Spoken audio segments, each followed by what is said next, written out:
Ladies and gentlemen, good day and welcome to Paisalo Digital Limited Q1 FY26 earnings conference call hosted by Elara Securities Private Limited.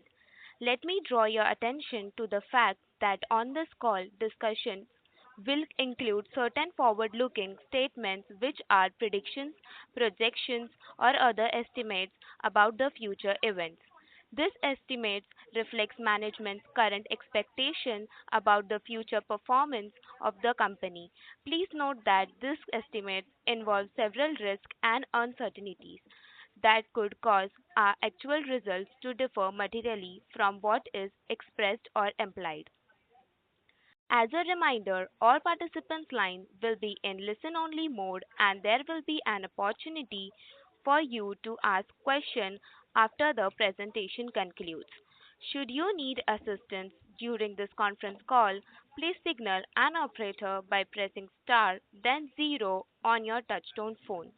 Please note that this conference is being recorded. I now hand over the conference to Ms. Shweta Daptardar from Elara Securities Private Limited. Thank you and over to you, ma'am. Thank you, Pari. Good evening, everyone. On behalf of Elara Securities, we welcome you all to Q1 FY26 earnings conference call of Paisalo Digital Limited. From the esteemed management, we have with us today Mr. Shantanu Agarwal, Deputy Managing Director, Mr. Harish Singh, Executive Director and Chief Financial Officer, Mr. Gaurav Chaube, Chief Risk Officer. We express our gratitude towards the esteemed management of Paisalo Digital to provide us the opportunity to host this conference call. Without further ado, I now hand over the call to Mr. Shantanu Agarwal, Deputy Managing Director, for his opening remarks, post which we can open the floor for Q&A. Thank you and over to you, sir. Good afternoon and a very warm welcome to Paisalo Digital's earnings conference call for the quarter ended June 30th, 2025. Joining me today are Mr. Harish Singh, Executive Director and CFO, and Mr. Gaurav Chaube, Chief Risk Officer. Our earnings presentation has been uploaded to the stock exchange and is also available on our website. We hope you have had a chance to review it. It's a pleasure to connect with our investors, analysts, and stakeholders as we begin the new fiscal year with good momentum and renewed commitment to inclusive financial growth. Let me begin with a brief overview of Paisalo Digital Limited and our model. Paisalo Digital is specialized digitally enabled NBFC with over 3 decades of operating experience in lending underserved and financially excluded segments, as well as emerging MSME and SME businesses. Our core mission is to bridge the credit gap by connecting unbanked population to the formal financial ecosystem. We operate through a high-tech, high-touch model, which is one of our core strategic pillars, integrating deep on-ground presence with the scalable technology platforms. This hybrid model allows us to offer accessible and tailored credit products, including income generation loans for new-to-credit consumers in rural and semi-urban areas, entrepreneurial loans for small business owners, and MSME loans focused on productivity, working capital, and growth enablement. This quarter's performance is a strong validation of our model's scalability and relevance.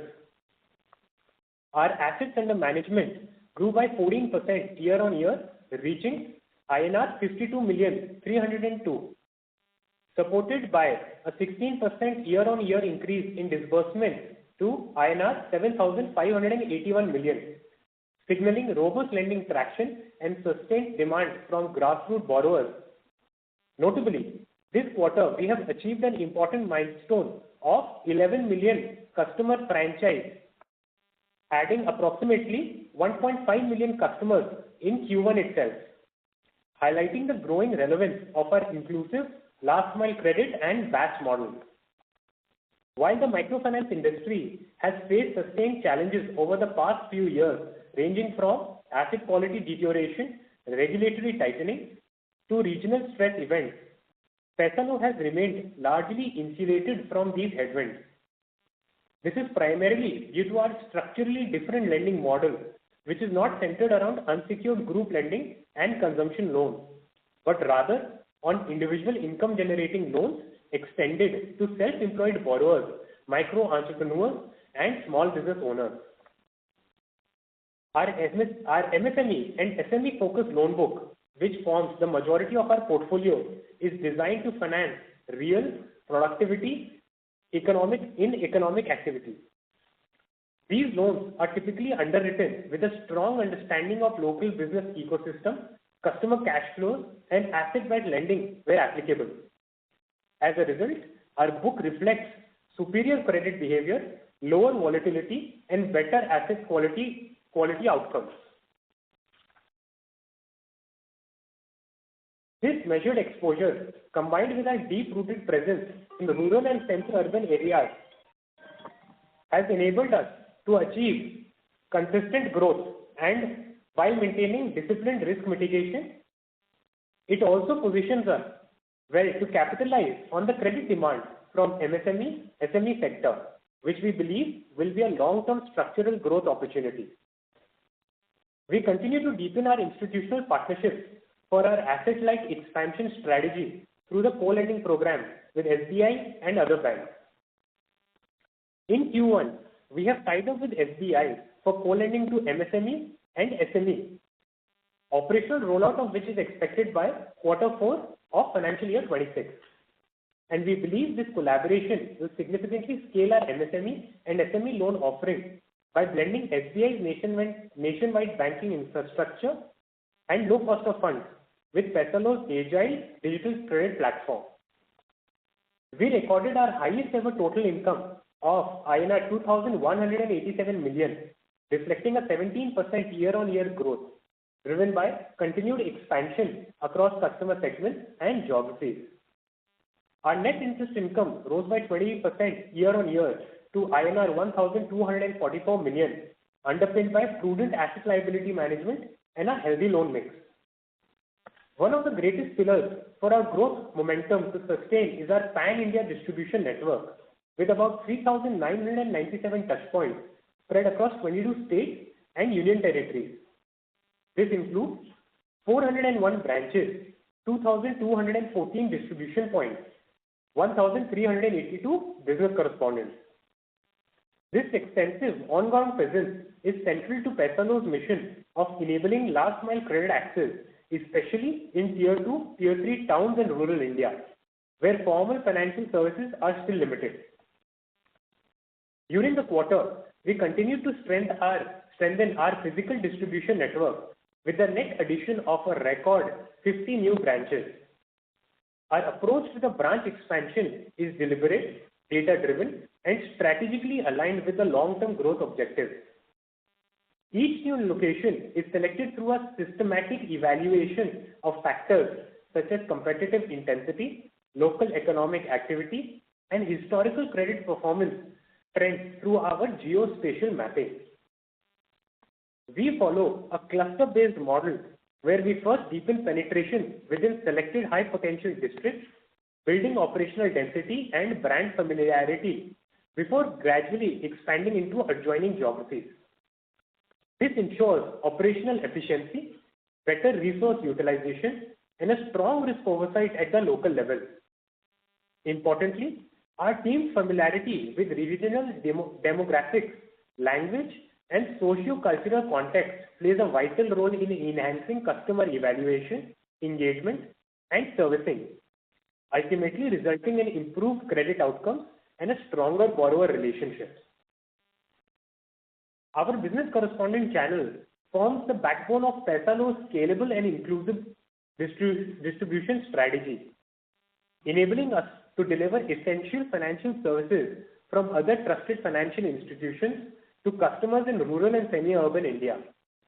By partnering with State Bank of India and Bank of India, we leverage their brand equity, regulatory infrastructure, and long-standing local presence to build trust within communities. These partnerships allow us to offer banking as a service or BaaS in an efficient, compliant, and cost-effective manner, bringing products like deposits, remittances, and credit access directly at the doorstep of our target customers. This model significantly strengthens our ability to embed ourselves within the local ecosystem as BCs are often from the same geography and act as a trusted financial intermediaries. Their deep understanding of local languages, cultures, and social dynamics enhance customer onboarding, improve risk assessment, and support ongoing engagement. As a result, the BC network is not just a distribution channel, but a powerful engine for brand building, first-time customer activation, and generating a ready pipeline for future credit demand for Paisalo. Importantly, this partnership-driven approach gives Paisalo the ability to scale rapidly without the fixed cost burdens of traditional branches while still maintaining strong customer connect and service quality.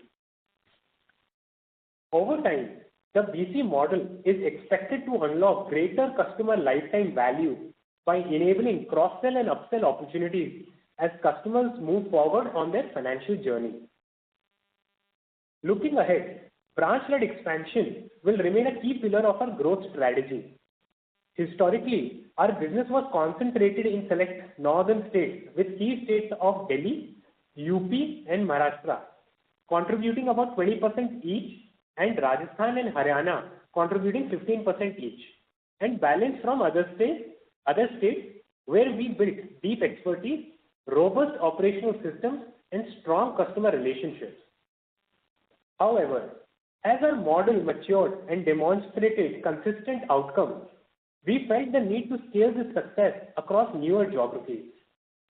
We plan to add branches in newer geographies that align with our target customer segments, particularly in regions with low formal credit penetration and growing economic activity.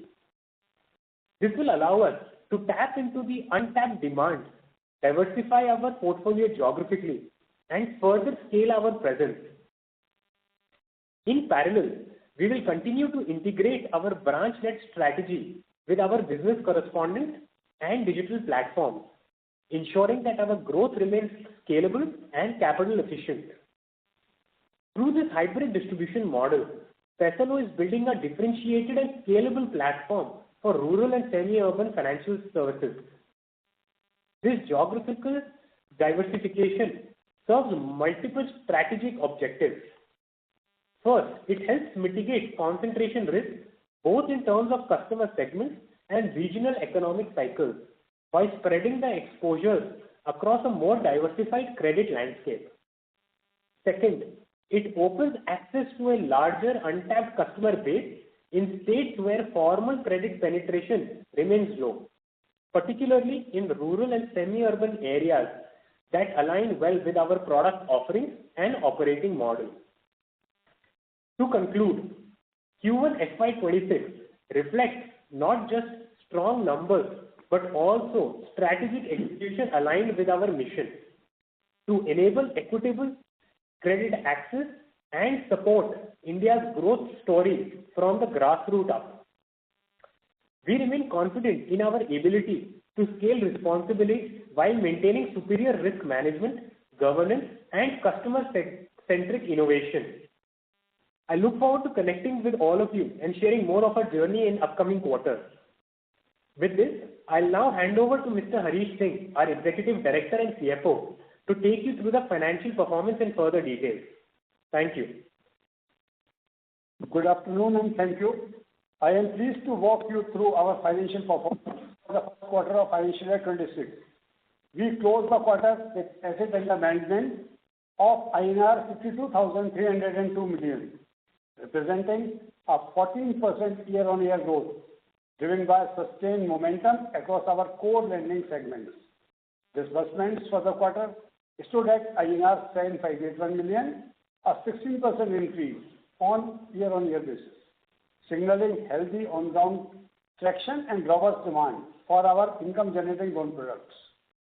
As highlighted by Shantanu, we surpassed a significant milestone by crossing the 11 million customer mark, adding 1.5 million new customers to our franchise during the quarter. Our growing adjacency to a large and diverse customer base is offering us critical behavioral insights. When coupled with our internal data analytics engine and early warning systems framework, It significantly enhances our ability to understand customer intent, what they want, when they want it, and how they prefer to engage.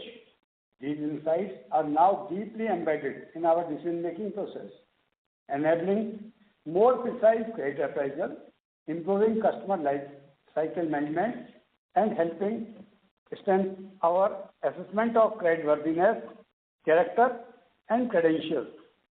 We posted our highest ever total income at INR 2187 million, registering a 17% year-on-year growth, underscoring the strength of our operating engine. In line with our consistent focus on protecting and enhancing margins, our net interest income saw a strong 20% increase, rising to INR 1244 million from INR 1035 million in Q1 financial year 25. Moving to profitability, we delivered a profit before tax of INR 636 million, up 14% over the previous year, and a profit after tax of INR 472 million, translating to a 14% year-on-year growth. This consistent profitability trajectory reflects our operational rigor, prudential risk management, and a sharp focus on cost efficiency. We delivered a return on equity of 11.9% and a return on assets of 3.7%, maintaining healthy profitability ratios while continuing to invest in growth. Importantly, asset quality metrics continue to improve, reinforcing the strength of our credit appraisal and collections framework. As of Q1 of financial year 26, our gross NPA and net NPA stood at 0.85% and 0.68% respectively. On the collection front, our collection efficiency remained strong at 99.8%, improving from 99.2% in the same quarter last year. Yet another indicator of portfolio resilience and customer discipline. Our balance sheet remains healthy and well capitalized. Total borrowings stood at INR 34,786 million, with a cost of borrowing at 10.7%. Our debt to equity ratio was at comfortable 2.15x, giving us adequate headroom to pursue growth without compromising balance sheet strength. Further, our capital adequacy stood at a robust 39.5%, reinforcing our ability to absorb shocks while continuing to expand our lending base. Overall, Q1 financial year 26 reflects the strength of our operating model, the scalability of our distribution strategy, and the resilience of our portfolio. We remain committed to driving sustainable growth while maintaining focus on asset quality, margin protection, and capital adequacy. Thank you. And with that, let me hand over the call to the moderator.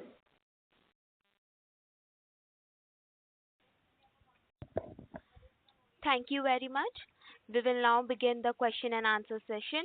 Anyone who wishes to ask a question may press star and one on their touchtone telephone. If you wish to remove yourself from the question queue, you may press star and two. Participants are requested to use handsets while asking a question. Ladies and gentlemen, we will wait for a moment while the question queue assembles.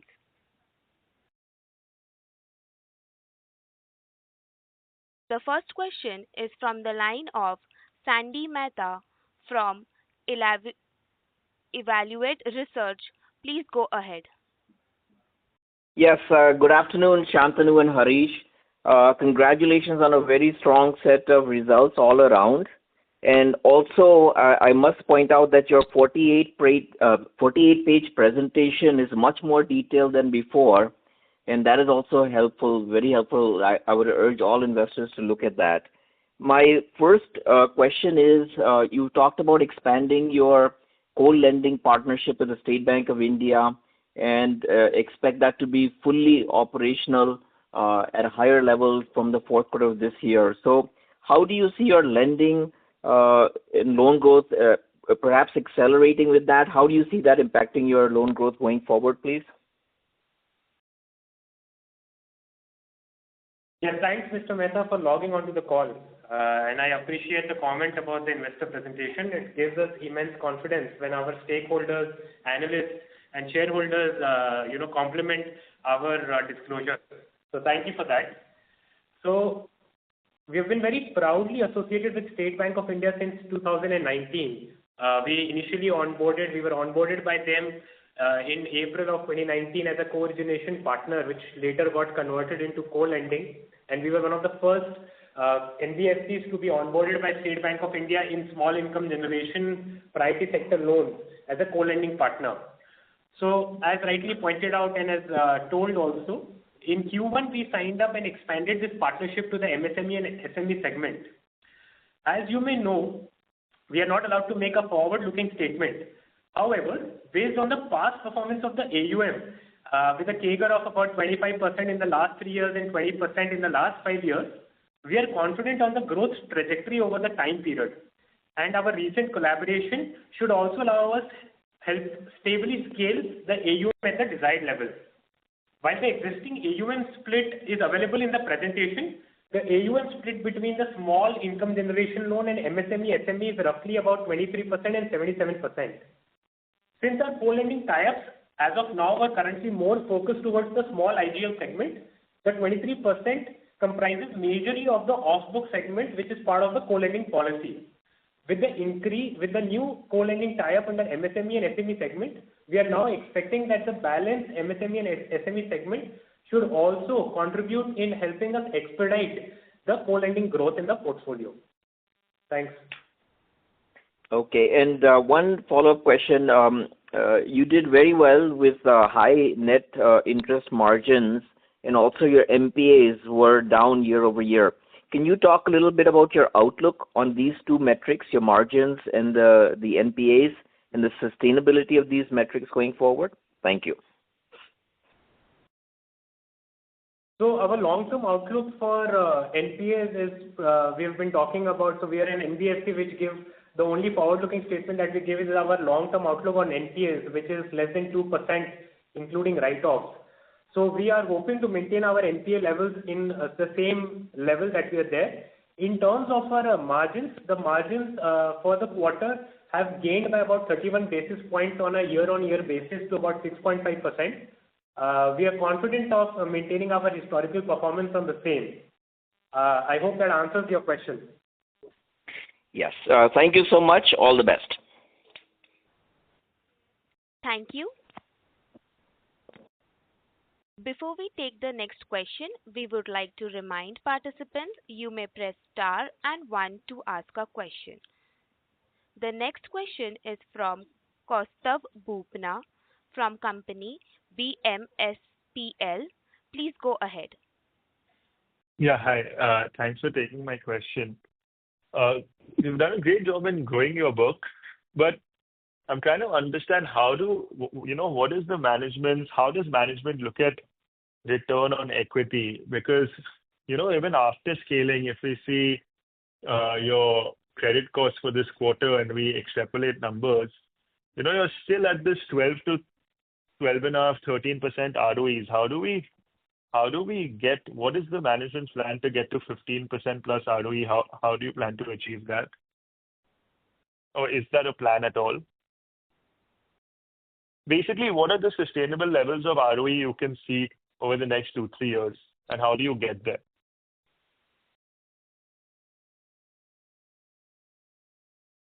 Yeah. Hi, Kaustav. Thank you for logging on the call. So we closed the quarter one with a ROE of about 11.9%. So ROE is generally as a factor related to the leverage on the balance sheet. And since we are an under-leveraged NBFC in comparison to our peers, with having about a 4x or a 5x leverage, so we feel that we are going to be maintaining at our ROE levels at a similar level. But if you see on a year-on-year performance of our ROE levels, they have gone from roughly about 7-8% on a year-on-year basis to about 12% sustainably over the last 2 financial years. So we are targeting a similar sort of a level based on our past performance. I hope that answers your question. Thank you. No, so hello? Hello? Yeah, Kaustav. Yeah, no. So you're saying you even after scaling your work, which is going to happen over the next 2-3 years, you plan to, I mean, because you're relatively less leveraged versus your peers, you don't expect to increase your ROE by 200-300 bits. You plan to stay around these.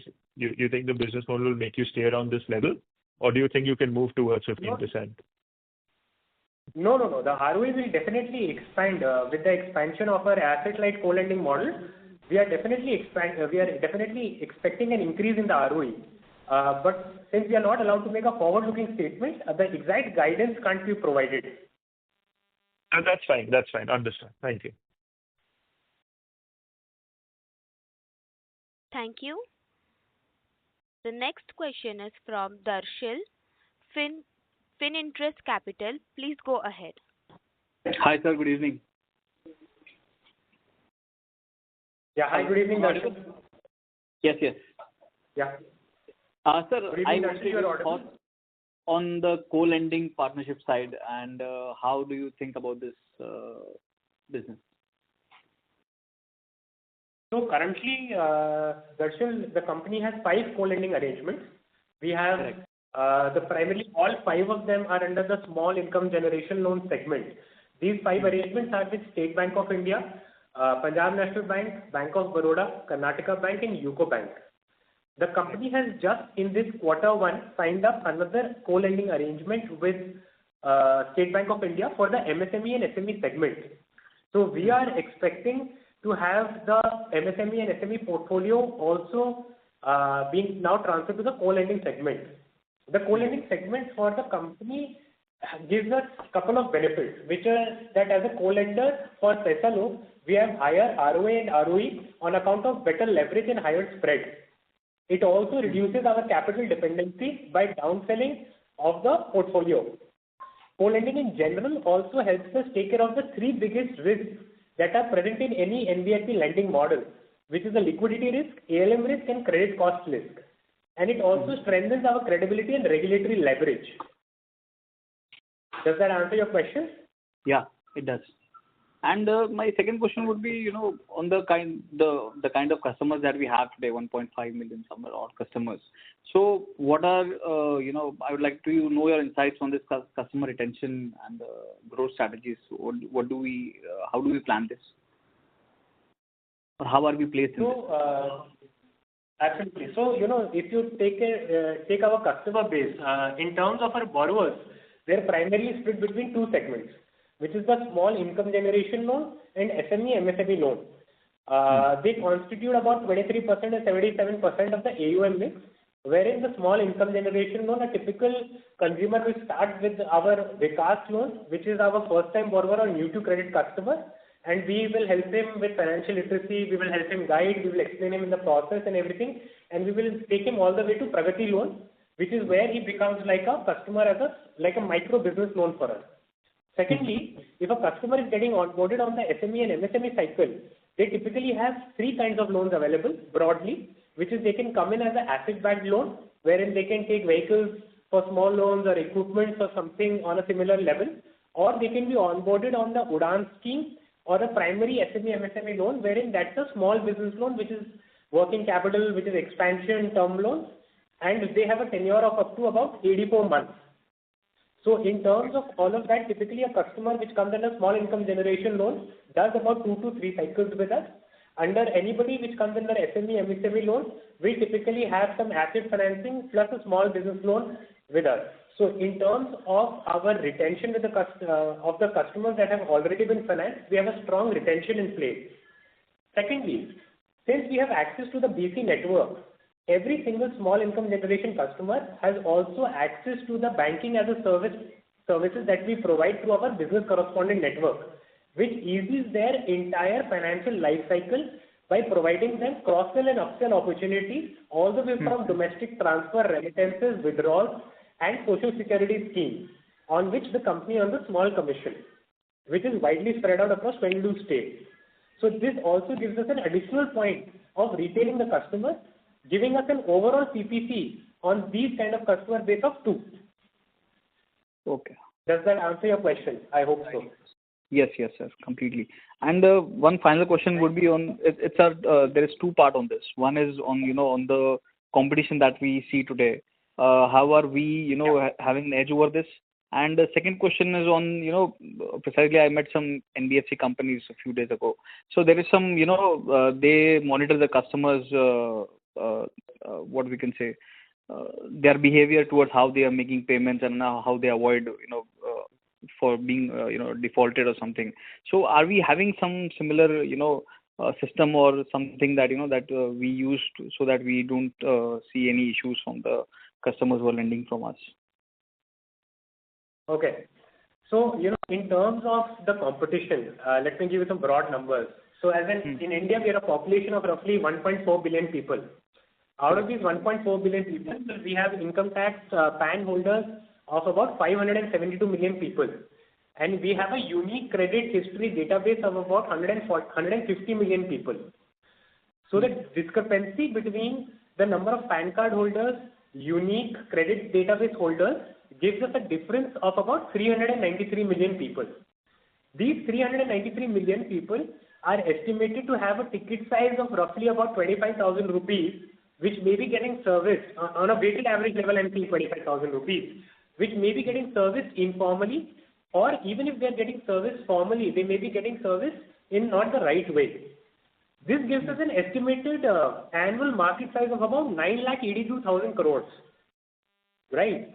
So to service that 9,82,000 crores, even if we are targeting, let's say, a 1% or a 2%, would require a lot of competitors and a lot of people to come into the market to having serviced the entire base, right? So the competition is not such a big concern, because we are not only better in terms of credit underwriting, we are better in terms of NPA, we are better in terms of a geospatial mapping, and we have a large market base to address, wherein we have the right to select, cherry pick the right customers which fall into the credit parameters and the risk portfolios that we require to ensure maximum repayment for us. So that's point number one. Can you repeat your question number two? The second point was precise. Yeah. So the second point was precisely on the customer behavior. How are we tracking the customer behavior? Where we see that there might be some chances of default happening.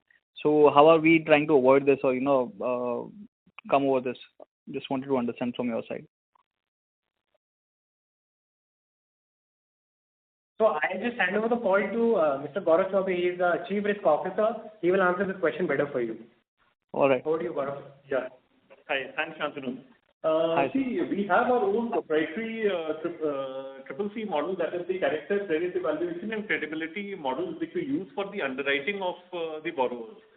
So we typically, to analyze the character of the borrowers, we use geospatial mapping to analyze the character.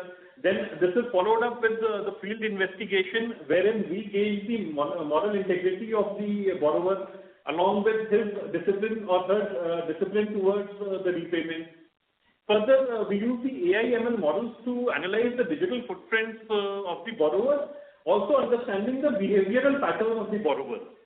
Further, we have pre-mapped income to the business activities, and which is supported by the account aggregator and KPIs that do various analysis, coming out with a set of meaningful outputs.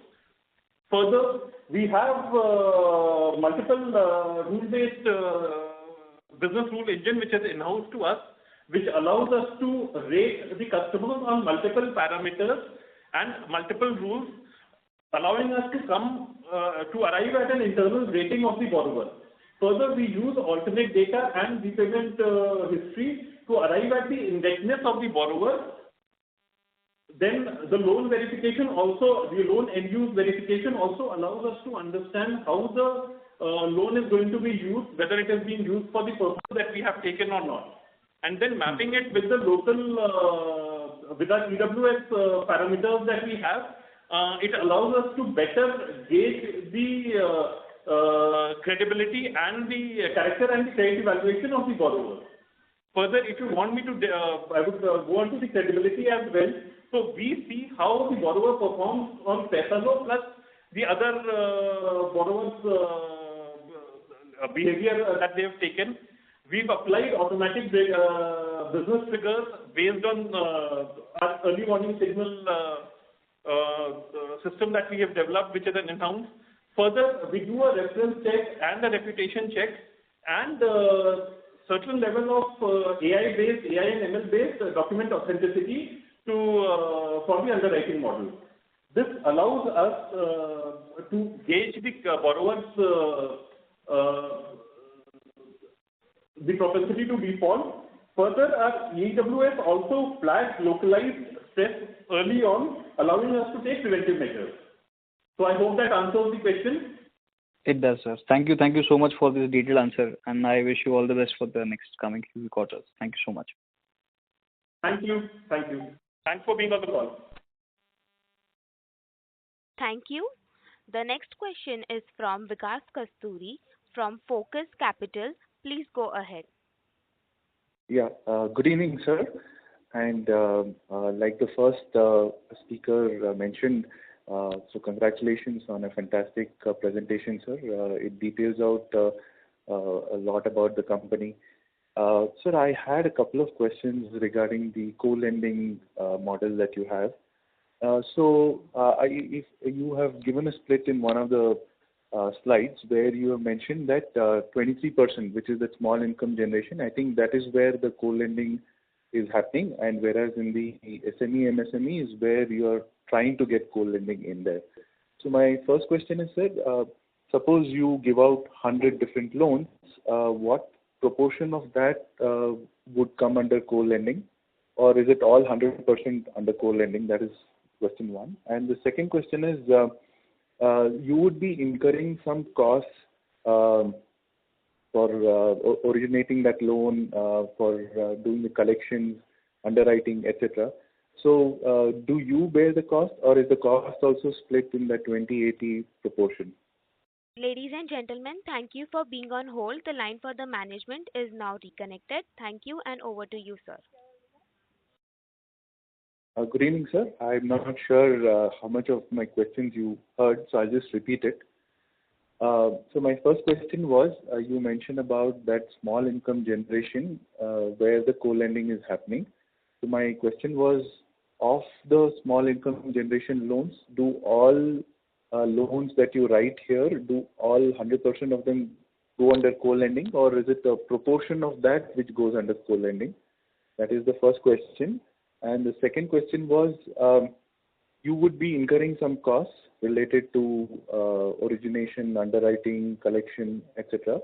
So who bears the cost for this? Is this cost also split in the 20-80 proportion? So these are my questions, sir. Thanks for logging in, Vikas. So I will answer your first question first. So you are absolutely correct in saying that currently all of the co-lending is happening in the small income generation sector, and we have just recently in Q1 tied up for SME and MSME sector.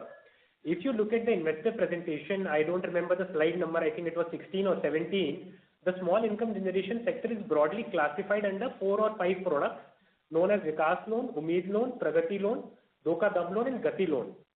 The majority of the co-lending in the small income generation sector is happening under Vikas Loan, Umeed Loan, Pragati Loan and partially under Gati Loan. So the small income generation sector is contributing about 23% of our AUM. Of that 23%, about 90% is being pushed under co-lending. Vis-a-vis the remaining 10% is being booked on books. And you are also absolutely correct in saying that once we operationalize the MSME, SME co-lending in Q4, we'll also see the same numbers of performance for the MSME and SME segment.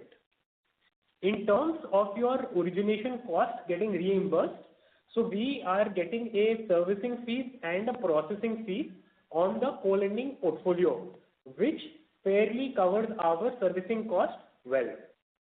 I hope that answers your question. Got it, sir. Yes, sir. It does answer my question.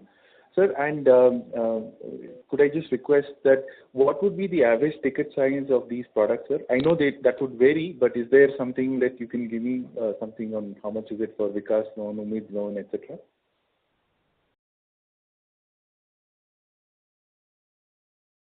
So the average ticket size on the entire AUM is about 2.62 lakhs.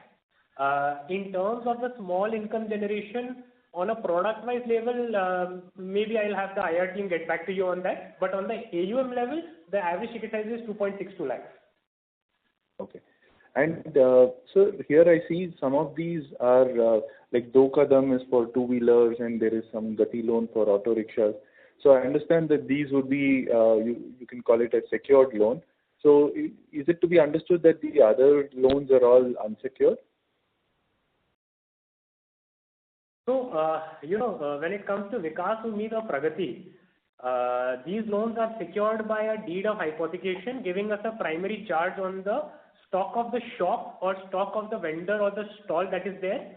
So there is a deed of hypothecation in place, but there is no immovable collateral or a movable equipment like a two-wheeler or a medical equipment or a solar available in these cases. So it's, I believe it's up to you how you want to look at it. Okay, got it, sir. Thank you, sir. Thank you for your answers. I'll come back in the queue. Thank you.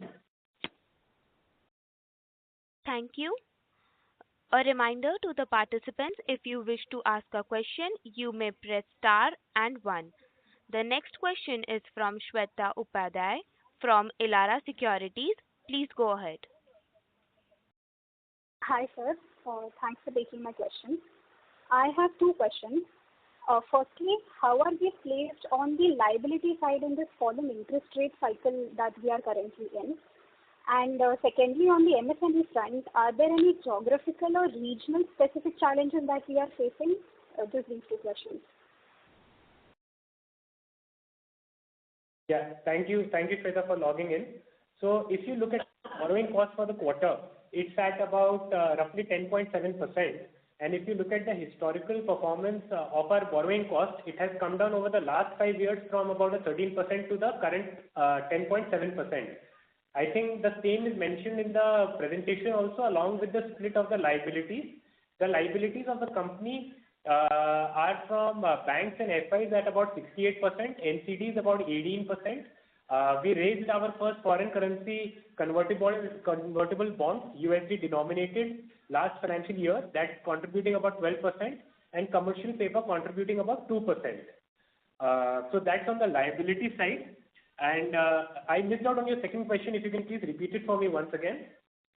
Yeah, my second question is, are there any geographical or regional specific challenges, especially in the MSME business segment?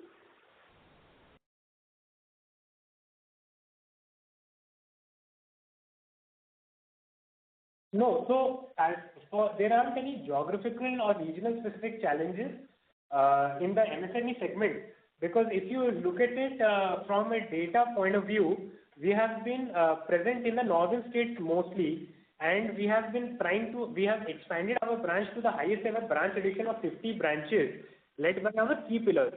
Historically, our business was concentrated in the northern states, with key states being Delhi, UP and Maharashtra, contributing about 20% each, Rajasthan and Haryana contributing 15% each, and the balance states contributing about 7 to 8% each. Our model is matured and demonstrated consistent outcomes, and we are now scaling the same model to other geographies where we have planned to add more branches. So over the next couple of quarters, we should see that expansion coming into place. And just to summarize, there are no operational, regional or zonal challenges in the segment. I hope that answers your question. Thank you, sir. Yeah, it does. Thank you. Thank you.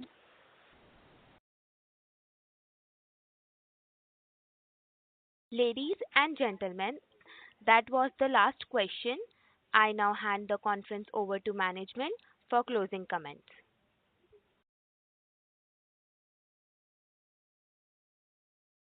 Thank you for logging in.